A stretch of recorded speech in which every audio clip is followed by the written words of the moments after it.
Khá nhiều nghiên cứu đã chỉ ra rằng việc overthink khiến mức độ stress của chúng ta tăng lên, giảm khả năng sáng tạo cũng như năng lực tự đưa ra quyết định. Hello, và dành cho những bạn nào mới tới channel của mình thì mình tên là Đức và mình làm những video về đời sống, học tập và lối sống tối giản. Và nếu bạn hứng thú với những chủ đề này thì đừng quên ấn nút subscribe cùng nút chuông bên cạnh để không bỏ lỡ bất cứ những video tiếp theo của mình nhé. Ok, quay lại chủ đề chính nào. Theo từ điển Cambridge thì overthink có nghĩa là một hành động suy nghĩ về một thứ gì đó quá nhiều và theo một cách không hiệu quả. Mỗi khi chúng ta overthink thì cái suy nghĩ trong đầu nó không đi theo một đường thẳng mà nó cứ chạy mòng mòng trong đầu chúng ta vậy. Bạn liên tục đặt ra những câu hỏi nếu như, liên tục đổ lỗi cho mình về những cái điều mà mình không làm, hoặc lo lắng về những cái viễn cảnh có thể hoặc không thể xảy ra ở trong tương lai. Và khi những cái suy nghĩ đấy đã đi quá xa thì chúng sẽ khiến bạn mất thời gian và rời sự tập trung khỏi những cái công việc thực sự quan trọng đối với bạn. Ok, và tất nhiên mình không phải là một chuyên gia về tâm lý học, chắc chắn rồi. Nhưng mình cũng từng là một người suy nghĩ rất nhiều và chính điều đó khiến mình hiểu những cảm giác này. Và trong video này thì mình sẽ chia sẻ với các bạn 6 bước để bạn có thể kiểm soát việc overthink hay còn gọi là suy nghĩ quá nhiều. Ok, bắt đầu nhé.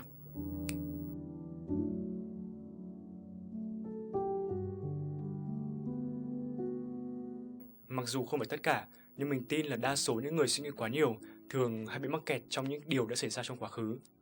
Mỗi lúc như vậy thì họ chỉ có thể tập trung năng lượng của bản thân vào những suy nghĩ nếu như hay tôi ước là mình đã làm thế này, đáng lẽ tôi đã nên làm thế kia. Và chính những điều đó đã làm cho tâm trí cũng như năng lượng của họ rời xa khỏi khoảnh khắc của hiện tại. Bạn chắc chắn là không thể thay đổi quá khứ được hay là những gì bạn hay người khác đã làm. Nhưng bạn có thể thay đổi những bài học, góc nhìn và nhận thức mà bạn rút ra được từ những cái thứ đã xảy ra trong quá khứ đấy. Khi mà bạn suy nghĩ quá nhiều ấy, thì cái quá khứ mà bạn đang nghĩ về nó là một cái tảng đá rất là nặng, nó đè lên cơ thể của bạn. Và chỉ khi bạn chấp nhận việc nó đã xảy ra rồi, thì bạn mới có thể điều hướng suy nghĩ khỏi quá khứ và bắt đầu hành động trong hiện tại. Mình biết là con người chúng ta luôn có cái xu hướng nuối tiếc quá khứ, và việc buông bỏ chúng thực sự là một điều không hề dễ dàng. Vì vậy, việc luyện tập buông bỏ những điều nuối tiếc đã xảy ra trong quá khứ rồi là một điều cần thiết để bạn dọn dẹp bớt những suy nghĩ miên man và dư thừa, dành chỗ cho những ý tưởng mới.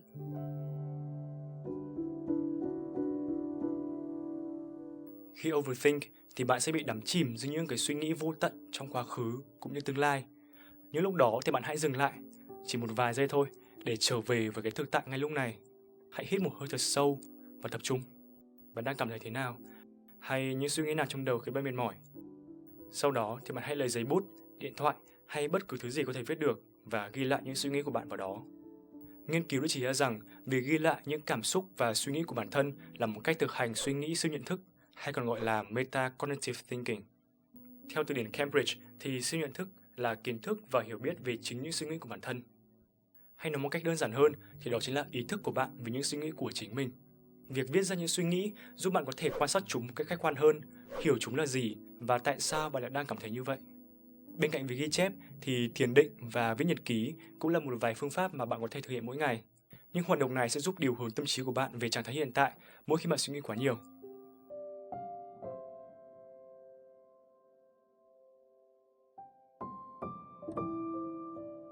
Mỗi khi suy nghĩ quá nhiều thì cái góc nhìn của chúng ta giống như một cái góc quay cận cảnh vậy. Nó rất chật hẹp và thiếu bao quát. Nhưng lúc như vậy thì bạn chỉ có thể tập trung cái tầm nhìn và cái suy nghĩ của mình vào những cái vấn đề mà mình đang gặp phải mà thôi. Và chính điều đó sẽ khiến bạn mắc kẹt trong những suy nghĩ miên man và vô định. Nhưng khi bạn thấy mình ở trong cái tình cảnh đấy thì hãy cố gắng nhận diện cảm xúc của bạn ngay lúc này. Sau đó bạn hãy lùi lại một vài bước và chuyển qua một góc quay rộng và bao quát hơn. Hãy dành ra một vài phút và tự trả lời câu hỏi: bạn có thể kiểm soát được những gì? Ví dụ, nếu như trong bài kiểm tra vừa rồi, bạn nhận được một cái điểm không như mong muốn và bạn cứ suy nghĩ mãi về việc mình đã không ôn đủ bài trước đó như thế nào hay là tương lai của mình rồi sẽ ra sao, thì thực sự những cái suy nghĩ đấy không thể giúp gì cho bạn được cả. Vì tất nhiên, chúng không nằm trong sự kiểm soát của bạn. Thay vào đó, thì bạn hãy nhìn vào những bài học mà mình đang có và tự hỏi: mình đã bị yếu những kiến thức nào hay là mình có thể lên kế hoạch như thế nào để có thể cải thiện điểm số vào những bài kiểm tra lần sau. Việc điều hướng sự chú ý của tâm trí từ những thứ mà bạn không thể kiểm soát được sang những thứ mà bạn có thể kiểm soát được sẽ khiến bạn không bị rơi vào trạng thái suy nghĩ miên man và vô định. Cũng như vậy, thay vì việc chỉ quan tâm vào những cái vấn đề mà mình đang gặp phải thì bạn nên dành phần lớn thời gian mình đang có để tập trung vào việc tìm giải pháp và hành động.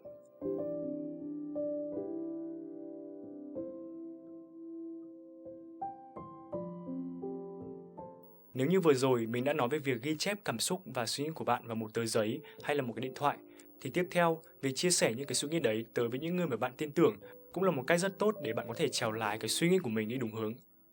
Trước đây thì thực sự mình là một người rất ngại chia sẻ cảm xúc hay là suy nghĩ của mình với người khác. Có thể là mình sợ người ta đánh giá những cái suy nghĩ đấy của mình, hay là người ta cho rằng những cái suy nghĩ đấy không đáng để mình bận tâm đến mức như vậy. Nhưng mà cho đến bây giờ, nếu mà nghĩ lại, thì đa số những cái suy nghĩ đấy của mình đều bắt nguồn từ cái suy nghĩ chủ quan của mình mà thôi. Chính vì thế nên bạn hãy cứ mở lòng với những người mà bạn tin tưởng, chia sẻ những cảm xúc, suy nghĩ của bạn với họ. Và nếu được hơn nữa, thì bạn cũng nên sẵn lòng nhờ họ giúp đỡ hoặc đưa ra những lời khuyên trong khả năng của họ. Nếu cảm xúc được chia sẻ với đúng người, đúng câu chuyện, thì những cái suy nghĩ lộn xộn trong đầu bạn có thể sẽ đi đúng đường hơn đấy.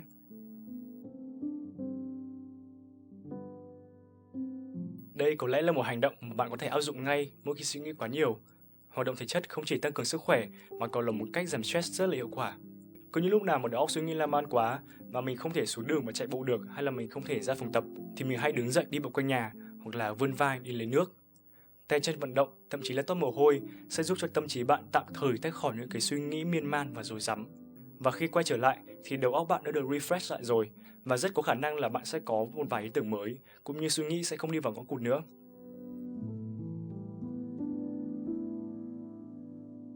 Theo Harvard Medical School thì việc dành thời gian yên tĩnh trong một không gian tự nhiên giúp giảm thiểu đáng kể lượng hormone căng thẳng mà não bộ của chúng ta tiết ra, hay còn gọi là cortisol, giúp chúng ta bình tĩnh và có thể suy nghĩ một cách thông suốt hơn. Hơn nữa, việc ở trong môi trường tự nhiên và nhìn cây xanh sẽ giúp tâm trí của chúng ta đi vào một trạng thái gọi là trạng thái thiền định. Vì thời gian thực hiện hay là một môi trường nhất định không ảnh hưởng đến cái mức độ căng thẳng, nên mỗi khi bạn cảm thấy mình suy nghĩ quá nhiều thì hãy thử tắt tất cả các thiết bị điện tử từ điện thoại cho đến laptop và dành từ khoảng 5 đến 10 phút để đi bộ dưới nhà, hoặc nếu có công viên thì càng tốt. Hoặc nếu không, bạn cũng có thể nhìn xuống rặng cây dưới nhà hay là nhìn chậu cây xanh ở trong nhà thôi cũng được. Và sau khoảng thời gian 10 phút này thì mình tin là bạn sẽ cảm thấy suy nghĩ của mình trở nên bình thản và thông suốt hơn đấy. Và nếu hoạt động này có tác dụng được với bạn thì đừng quên comment ở dưới cho mình biết nhé. Ok, và vừa rồi là một vài phương pháp mà mình tin có thể giúp bạn trong việc kiểm soát việc suy nghĩ quá nhiều.